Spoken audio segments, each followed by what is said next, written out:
नमस्कार, मी सौ ज्योती देशपांडे अमरावती. वपू काळे यांच्या झोपाळा या कथासंग्रहातील श्रोता या कवितेचं वाचन आपणासमोर सादर करण्याचा प्रयत्न करते आहे. एक मस्तपैकी नवीन क्लब स्थापन करायचा आहे. Are you interested? विचार करून सांगा. No membership, no entrance fee. तुम्ही ज्या दिवशी याल त्या दिवशी तुम्ही मेंबर. जेव्हा यायला जमणार नाही तेव्हा यायचं नाही. बाकी काही तपशील ठरवलाच नाही. एक मस्तपैकी नवीन क्लब स्थापन करायचा आहे एवढंच आत्ता डोक्यात आहे. अर्थात या कल्पनेचा जनक मी नाही. ह्या प्रेरणेचा मूळ प्रो निराळाच आहे. तो एवढ्यात येईल. त्याच्याकडे पाहिल्यावरच मला क्लबची कल्पना सुचली. तुम्ही मला वेड्यात काढाल. हे कॉफी हाऊस चालवायला घेतलं तेव्हा तुम्ही हेच केलं. माझ्याच कॉफी हाऊसमधली गर्दीच्या वेळेत टेबलं अडवून फुकटात कॉफी डोसून तुम्ही मला म्हणालात, तुला हा धंदा कुणी सांगितला? दुसरा दोस्त म्हणाला, आणि तुझं पहिलं कर्ज फिटलेलं नसताना ही उडी घ्यायची म्हणजे? 6 महिन्यात मी जेव्हा गाडी घेतली तेव्हा पुन्हा तीच टेबलं अडवीत तुम्ही म्हणालात, तुला लेका जेवढी फोरसाईट आहे तेवढी आम्हाला असती तर. तेव्हा आणखी एक क्लब स्थापन करणार आहे. आजच कॅप्टनजवळ विषय काढणार आहे. आजचा दिवसही चांगला आहे. तिथी कोणती माहिती नाही. चतुर्थी, अंगारकी, एकादशी, नथिंग नोज. दिवस चांगला आहे नक्की. ह्या कॉफी हाऊसमध्ये यायला लागून कॅप्टनला आज 3 वर्ष कंप्लीट होतात. कॅप्टनच्या पण ते ध्यानात असेल. गेली 3 वर्ष दर गुरुवारी न चुकता दुपारी 3:30 वाजता कॅप्टन येतो. चिरुटाच्या भारदस्त वासाने कॉफी हाऊसचा लाऊंज दरवळून टाकतो. कॉफी हाऊस विकत घेतल्यासारखा तो येतो. तसा रुबाब बरेच जण दाखवतात. कौतुक त्या रुबाबाचं नाही. कॅप्टनजवळ ह्या रुबाबाबरोबर एक आस्था आहे, जिव्हाळा आहे. कॅप्टनने एकदा एखादी गोष्ट स्वतःची मानली की तिच्यावर तो माया करतो. कौतुक ह्या गोष्टीचं आहे. तसं म्हणाल तर वरवरची आस्था सगळे दाखवतात, पण कॅप्टनची आस्था हा त्याच्या स्वभावाचा स्थायी भाव आहे. माया दाखवताना त्याला ती ठरवून दाखवावी लागत नाही. त्याच्या नकळत ती प्रगट होते. इथल्या प्रत्येक वेटरला तो नावाने ओळखतो. त्यातले गोव्याचे किती, कोकणातले किती हे त्याला माहीत आहे. त्याने अनेक वेटर्सना मदत केलेली आहे. काहींच्या मुलांची शिक्षणाची सोय केली आहे. क्वचित कुणाचं लग्नही जमवून दिलं आहे. कॉफी हाऊस ह्या वास्तूवर कॅप्टनचं प्रेम आहे, पण त्यातल्या त्यात एका विशिष्ट टेबलावर, ठराविक कोपऱ्यावर तर त्याचा फारच जीव आहे. पहिल्या दिवशी कॅप्टनच्या मुलाने मला त्याचं कारण सांगितलं. ओळख करून देताना तो म्हणाला, he is my father, captain Tarkunde. कॅप्टनच्या जबरदस्त पंजात माझा हात नाहीसा झाला. तो तळवा मऊ होता, स्निग्ध होता. शिवरीच्या कापसाच्या उशीत हात घालावा तसं वाटलं. कॅप्टन मंद हसला. त्या हसण्याने आधार वाटला. आमच्या कॅप्टनचं आणि ह्या कॉफी हाऊसचं एक नातं आहे. ऐन जवानीतलं नातं आहे ते. मी त्यांना इथे सोडून जातोय. चालेल? By all means. त्यांचंच हॉटेल आहे समजा. No problem. Thank you very much. त्यांना काय आवडतं सांगून ठेवा. काहीही चालतं, पण काही नकोही. का? ते फक्त त्यांच्या काही जुन्या आठवणींसाठी इथं येणार आहेत. Now he is retired. पण थोडा वेळ थांबून तो म्हणाला, आयुष्यातल्या बऱ्याच नाजूक घटना इथंच घडल्या आहेत. ह्याच कॉफी हाऊसमध्ये आणि त्या टेबलाजवळ. त्या दिवसापासून ते टेबल कॅप्टनचं. दर गुरुवारी सकाळपासून त्या टेबलाजवळ मी राखीवचा बोर्ड ठेवून देतो. कॅप्टन दर गुरुवारी येतो, राखीवचा बोर्ड बघतो, न चुकता मला थँक्स म्हणतो. 1 किटलीभर कॉफी मागवतो. हा म्हणता भूतकाळात हरवून जातो. कुणाचं काही तर कुणाचं काही. कॅप्टन त्याच्या डोक्यावरची फेल्ट कधी काढत नाही. त्या टोपी खालून त्याचे कुरळे केस डोकावतात. भरदार दाट कुरळ्या केसांच्या कॅप्टनला मला डोक्यावर फेल्ट नसताना बघायचं आहे. पण कॅप्टन ती संधी देणार नाही. कॅप्टनला फेल्ट काढलेली आवडत नाही. त्याचप्रमाणे बहुमानार्थी उल्लेख केल्यालाही त्याला रुचत नाही. परिचय झाल्यापासून आमच्या वयात खूप तफावत असूनही तो मला एकेरी नावाने हाक मारायला लावतो. मलाच असं नव्हे तर वेटर्सना आणि इथं नियमित येणाऱ्या कस्टमर्सना सुद्धा. कॅप्टनप्रमाणेच कॉफी हाऊसची काही बांधलेली गिऱ्हाईकं आहेत. ती नेमाने येतात. ठराविक पदार्थ मागवतात. बहुतेक ठरवलेलं टेबल अडवतात. कॅप्टनची जागा मात्र रिकामी ठेवतात. मी राखीवचा बोर्ड लावायला विसरलो तरी. किती वेळ बसायचं हेही त्यांचं ठरलेलं असतं. शोफर त्या वेळेला गाडी घेऊन येतोही. शोफरला मशीन बंदही करावं लागत नाही. दाराशी गाडी आली की ती माणसं उठतात. कुणी एकटा येतो, कुणी सह. स्वतःच्या बायकोबरोबर येणारे थोडे. कॅप्टन मात्र एकटा असतो. कधी मुलगा सोडतो, कधी शोफर. कॅप्टन प्रत्येकाकडे बघतोय असं वाटतं, पण ते खरं नव्हे. तो कुणाकडेही बघत असला तरी त्याला दिसतो तो भूतकाळच. हे मला माहीत झालं होतं, वेटर्सना माहीत होतं आणि काही परिचितांना. त्या दोघांना प्रथम कॅप्टन कोण ते माहीत नव्हतं. ठराविक पद्धतीनं प्रेमात पडणारी ती एक जोडी होती. बरेच दिवस साधारण एकांत लाभेल अशी हॉटेल्सच्या शोधात ती असावीत. भरपूर एकांत लाभेल अशी हॉटेल्स मुंबईत कमी नाहीत. पण एकदा त्या एकांताचा अनुभव घेता घेता पाकिटात संपूर्ण शुकशुकाट होतो. दोघांजवळ मिळून किती होतात असा हिशोब जोडणाऱ्यांना तशी हॉटेल्स आयुष्यात परवडणार नाहीत. माझ्या कॉफी हाऊसने त्यांना ज्या दिवशी प्रथम पोटात घेतलं तो कॅप्टनचा वार होता. वेळही कॅप्टनची होती. कॉफी हाऊसमध्ये ती दोघं, मी आणि कॅप्टन. त्या दोघांचं खूप वेळ पूजन चाललं होतं. खायला मागवलेले पदार्थ तसेच तिष्ठत होते. कॉफी हाऊसमध्ये नुसते बसता येणार नाही म्हणून काहीतरी मागवलेलं. आणि एकाएकी काय भिणसलं कुणाच ठाऊक. ती रडू लागली. तो समजूत घालायचा प्रयत्न करू लागला. मध्येच ती रडताना थांबली, थरथरत उभी राहिली आणि एकाएकी निघून गेली. त्याच्यातली हवाच गेली. त्याला कुणीतरी हवंच होतं. त्याने कॅप्टनकडे पाहिलं. कॅप्टन त्याच्याकडे बघत होता, त्याच्या कल्पनेप्रमाणे. तो उठला, कॅप्टनसमोर जाऊन बसला आणि कॅप्टनने मलाही धक्का दिला. कॅप्टन स्वतः दंग आहे असं मी समजत होतो, पण कॅप्टनचं त्या दोघांकडे लक्ष होतं. तो त्याला म्हणाला, तुमच्या मैत्रिणीने असं वागायला नको होतं. कॅप्टनच्या एवढ्या सांत्वनाने त्याला एकदम बळ आलं. तो म्हणाला, माझं काय चुकलं सांगा. केव्हा तरी घरच्या माणसांजवळ सगळं बोलायला हवं. मी म्हणालो, लपून का ठेवायचं? मी कुणी लोफर आहे का? You know, I am from a respectable family. आता एक आहे, माझ्या वडिलांनी घटस्फोट घेतलेला आहे, पण त्याला मी जबाबदार आहे का? त्याचं आणि माझ्या आईचं पटलं नाही. मी म्हणतो नसेल पटलं. प्रत्येक माणसाचं दुसऱ्या व्यक्तीशी पटलंच पाहिजे असा अट्टहास धरणारे आपण कोण? काय खरं की नाही? I agree with you. आणि सेकंडली मी म्हणालो, माधुरीला संसार कुणाशी करायचा आहे? माझ्याशीच ना. मग माझ्या वडिलांचा आणि तिचा संबंधच काय? तिनं प्रेम केलं ते कुणावर? माझ्यावरच ना. आणि मी म्हणतो की तिने. कॅप्टन मध्येच म्हणाले, take it easy, everything will be all right. तो जरा वरमला तरी पुन्हा उसळला. कॅप्टनचे गुबगुबीत हात धरीत तो म्हणाला, ह्या मुलींना स्वतःचा काही विचार असतो की नाही? त्यांना त्यांच्या आईवडिलांनी शिक्षण दिले ते काय उगीच? आता माधुरी इंटरआर्ट्सला म्हणे पहिली आली. मी म्हणतो ते शिक्षण आता कुठे गेले? खरं आहे, तिने असं वागायला नको होतं. खरं ना, तिने असं वागायला नको होतं ना. बस, you are the witness. You are the only witness. उद्याच मी तिला इथं यायला लावतो. ह्याच वेळेला येतो. तुम्हीच तिला काहीतरी सांगा, जस्ट लाईक माय एल्डर ब्रदर. कॅप्टन नुसता हसला. तो आपल्या तंद्रीत निघून गेला. कॅप्टनला न्यायला गाडी आली. कॅप्टन गाडीत जाऊन बसला. गाडी हलली पण पुन्हा थांबली. कॅप्टनचा मुलगा खाली उतरला. कॅप्टनचा सिगारचा बॉक्स टेबलावरच राहिला होता. Okay, see you next Thursday. मी तारकुंड्यांना थांबवलं. तुमच्या कॅप्टनना इथे पुन्हा उद्याच यावं लागेल, ह्याच वेळेला. कशासाठी? लव्ह स्टोरीची दुसरी बाजू ऐकायला. कॅप्टन सांगतील तुम्हाला. दुसऱ्या दिवशी गंमत झाली. कॅप्टन आला पण तो आला नाही. एकटी ती आली. जरा घुटमळली, गोंधळली. तिला मोकळं वाटावं म्हणून विचारलं, एकटे आलात? हो. कॅप्टन तुमची वाट पाहत आहेत.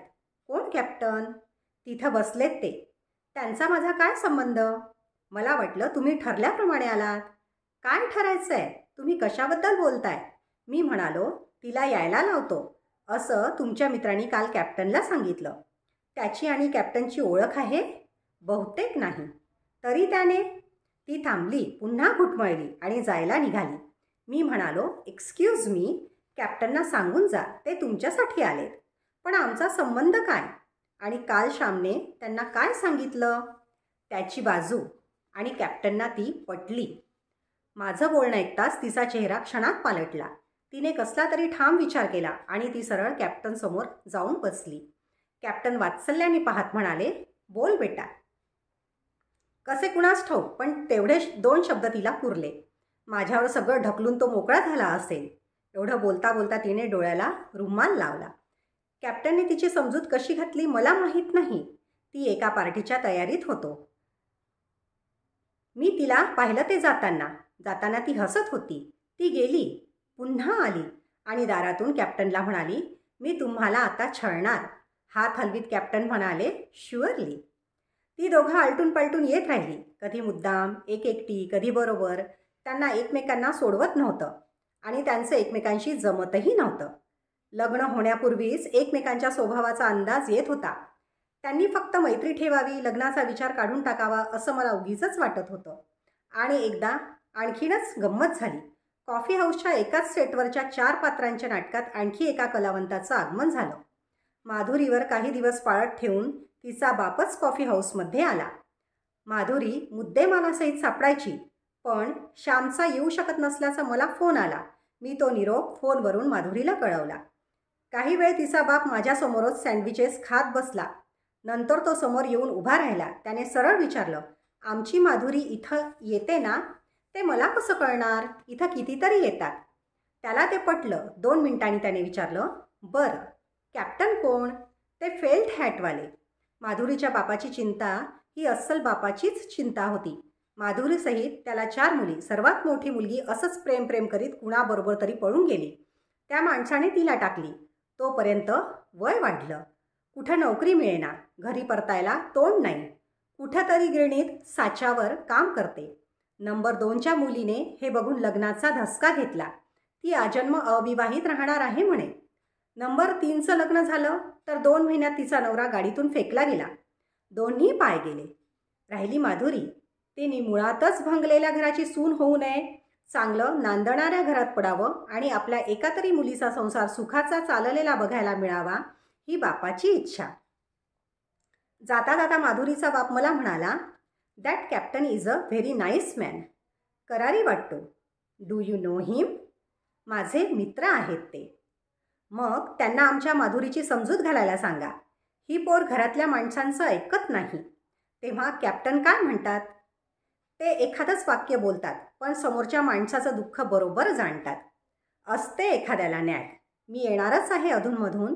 ह्या वयातही बुवा आपल्याला कन्सल्टंट लागतो. मग कॅप्टनचं वर्तुळ मोठं होत गेलं. तो सगळ्या वेटर्सचा मित्र झाला. आल्या गेल्याचा हितचिंतक झाला. आज गुरुवार. इथं यायला लागून कॅप्टनला आज 3 वर्ष पुरी होतात.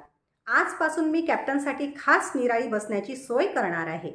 तो बिचारा स्वतःच्या रम्य आठवणींना उजाळा देण्यासाठी येतो आणि येणारा जाणारा आपल्या कर्मकटकटी सांगून कॅप्टनचं डोकं उठवतो. ते काही ठीक नव्हे. ठरलेल्या वेळेला गाडी आली. आज शोफर नव्हता. स्वतः तारकुंडे कॅप्टनला घेऊन आले होते. माझ्या कॉफी हाऊससमोर पार्किंगची परवानगी नाही, म्हणून कॅप्टन पटकन उतरतात आणि त्यांच्या पायऱ्या चढून होतात न होतात तोच गाडी पुढे निघून जाते. पण आज तारकुंडे खाली उतरले. नंबर घेतला जाईल याची पर्वा न करता ते वर आले. या. मी स्वागत केलं. ते समोर उभे राहिले. मी हसत विचारलं, व्हॉट्स द न्यूज? तारकुंडे म्हणाले, न्यूज फारशी चांगली नाही. म्हणजे? कॅप्टनला हार्ट अटॅक आलाय. अरे सांगता काय? कधी? काल रात्री. भेटून देत आहेत? नाही. डॉक्टर काय म्हणतात? He is a bad patient. Me counter सोडला. तारकुंड्यांना घेऊन कॅप्टन जिथे बसतात त्याच टेबलापाशी गेलो. कॉफी मागितली. तारकुंडे म्हणाले, आणखी 24 तास जर कॅप्टनी काढले तर he will be out of danger. He must. त्यांना असं जाता येणार नाही. अनेकांना ते हवे आहेत. तारकुंड्यांनी माझ्याकडे पाहिलं. मी म्हणालो, त्यांनी इथं प्रत्येकाला आपलंसं केलं आहे. जो येतो तो त्यांना भेटतो. घरातल्या कटकटी सांगतो. त्यांचं व्यक्तिमत्व असं आहे की प्रत्येकाला ते ओळखीचेच वाटतात. आमच्या एका कस्टमरने त्यांचं नाव कॅप्टन सांताक्लॉज ठेवलंय. अगदी ॲप्रोप्रिएट आहे. मला त्यांना भेटायचं आहे. हे सांगतानाच मनात विचार आला की मी त्यांना पाहीन, पण ते मला पाहू शकतील का? मी अधीर होत विचारलं. शुद्धीवर आहेत ना? तसे थोडेसे आहेत. म्हणूनच त्यांच्या अशा अवस्थेत कुणी भेटायला आलेलं त्यांना आवडत नाही. अशा म्हणजे? परावलंबी, नाकात नळी, हातात नळ्या. मी पटकन म्हणालो, पण डोक्याला फेल्ट नसेल म्हणून तर जास्त त्रास होतो त्यांना कुणी आलं म्हणजे. का? कॅप्टन फार मजेदार माणूस आहे. त्याला नेहमी जमेची बाजू बघायला आवडते. तीच बाजू इतरांना दाखवायला आवडते. एवढ्यासाठीच डोक्यावर सतत felt. I have not followed this. तुम्हाला कुरळ्या केसांचे फेल्टच्या बाहेर आलेले जे झुपके दिसतात ते झुपके टोपीलाच आतल्या बाजूने चिकटवलेले आहेत. म्हणजे ही इज कम्प्लिटली बाल्ड. काय सांगता काय? It's surprising. तुम्हाला असे अनेक धक्के द्यायचे आहेत. थांबा, मला अगोदर हाच धक्का पचवू दे. तारकुंडे जरा वेळ थांबले. मी गप्प होतो. तारकुंड्यांनी घड्याळ पाहिलं. मी येऊ भेटायला? नको, कॅप्टनला त्रास होईल आणि 2-4 महिन्यात ते इथे यायला लागतील. कॉफी हाऊसमध्ये 2 तास बसणं हे त्यांचं खरं मेडिसिन आहे. त्यांना ताबडतोब इथे पाठवा. मी त्यांची आजपासूनच वेगळी व्यवस्था केली होती. लोक त्यांना त्रास देणार नाहीत अशी खास जागा. तारकुंडे हसत म्हणाले, तोच आणखी एक धक्का द्यायचा होता. कसला? लोकांची गाऱ्हाणी ऐकण्याचा त्यांना कधीच उपद्रव वाटला नाही. तो त्यांचा मोठेपणा आहे. स्वतःवरचा अन्याय माणूस उगाळून उगाळून सांगत बसतो. ते सगळं शांतपणे ऐकायचं, त्यात इंटरेस्ट घ्यायचं. तारकुंडे म्हणाले, कॅप्टन मुळीच ऐकत नव्हते. भलतंच. तासनतास लोक त्यांचं डोकं उठवीत होते असं तुम्हाला वाटतं. जाऊ दे, आता सांगतोच. कॅप्टनना ज्याप्रमाणे डोक्यावर एकही केस नाही, त्याप्रमाणे कॅप्टनना काहीही ऐकायला येत नाही. काय सांगता काय? चिक्कार ओरडलं तर कुणीतरी गुणगुणतंय असं त्यांना वाटतं. नवाचा भोंगा आमच्या समोरच बसवलाय. 9 वाजता तो वाजला की त्यांना शीळ वाजवल्यासारखं वाटतं. मी म्हणालो, पण लोकांचं ऐकताना ते कमेंट्स व्यवस्थित करायचे. व्यवस्थित म्हणजे असं व्हायला नको होतं. माणसं विचित्र असतात. तुमचं काही चुकलं नाही. तारकुंडे म्हणाले, बस इतकंच. त्यांची काही वाक्य ठरलेली होती. समोरच्या माणसांचे हावभाव पाहून ते आलटून पालटून एवढीच वाक्य बोलत असत. घरी आल्यावर माझ्याशी गप्पा करता करता नीट सगळं सांगत असत. तुमच्याशी बोलतात तेव्हा त्यांच्या फेल्डचं आणखी एक रहस्य सांगतो. फेल्डच्या आत वायर दिसणार नाही असं एक हिअरिंग ॲड आहे. इम्पॉर्टेड आहे. कॅप्टनना जेव्हा खरं ऐकायचं असेल तेव्हा टोपी नीट बसवण्याचा बहाणा करीत ते मशीन चालू करतात. एरवी बंद करून समोरच्या माणसांचा आवेश बघत राहतात. वंडरफुल. आणि आता त्यांची एक थिअरीच झालेली आहे. ते म्हणतात, समोरच्या भडाभडा दुःख सांगणाऱ्या माणसाचं जर समाधान करायचं असेल, त्याला दिलासा द्यायची इच्छा असेल, तर तो जे बोलतो त्याच्यातलं 70% तुम्हाला ऐकू येता कामा नये. कारण त्याच्या आयुष्यातल्या दुःखाला पुष्कळदा त्याचाच मूर्खपणा कारणीभूत असतो. तो जेव्हा ऐकू येत नाही तेव्हाच सहानुभूती दाखवणं शक्य होतं. तो बोलतो ते जर सगळं ऐकू आलं तर त्यालाच एक गचांडी द्यावीशी वाटेल. पण मग सल्ला मागायला जी माणसं येतात, मध्येच अडवत तारकुंडे म्हणाले, सल्ला मागणारे खूप असतात. दिलेला सल्ला ऐकणारे किती असतात? शेवटी स्वतःला जे हवं असतं तेच माणूस करतो. आपण मात्र जीव तोडून आपणच त्या प्रसंगात सापडलो आहोत असं समजून घसा कोरडा करतो. का? तर आपल्याला ऐकू येतं म्हणून. सांगत बसणाऱ्या माणसांना कुणीतरी ऐकतोय आणि त्याला आपली बाजू योग्य वाटत आहे एवढंच समाधान हवं असतं. तेवढ्यामुळे त्यांना पुन्हा जगावंसं वाटतं. आपलं काहीही चुकलेलं नाही ही भावनाच माणसाला नव्या क्षणाचं स्वागत करायला बळ देते. कॅप्टन बरे झाले म्हणजे एक तर क्लबच काढणार आहे, प्रोफेशनल लिसनर्सचा क्लब. तारकुंडे निघून गेले. मी काउंटरवर आलो. कॉफी हाऊसची नेहमीची गिऱ्हाईकं येतील, कॅप्टनची वाट पाहतील. पण वाटतं कॅप्टन आला तरी एका कॅप्टनने काय होणार? असे शेकडो कॅप्टन हवे आहेत. म्हणूनच एक मस्तपैकी क्लब काढायचा आहे. Are you interested? धन्यवाद.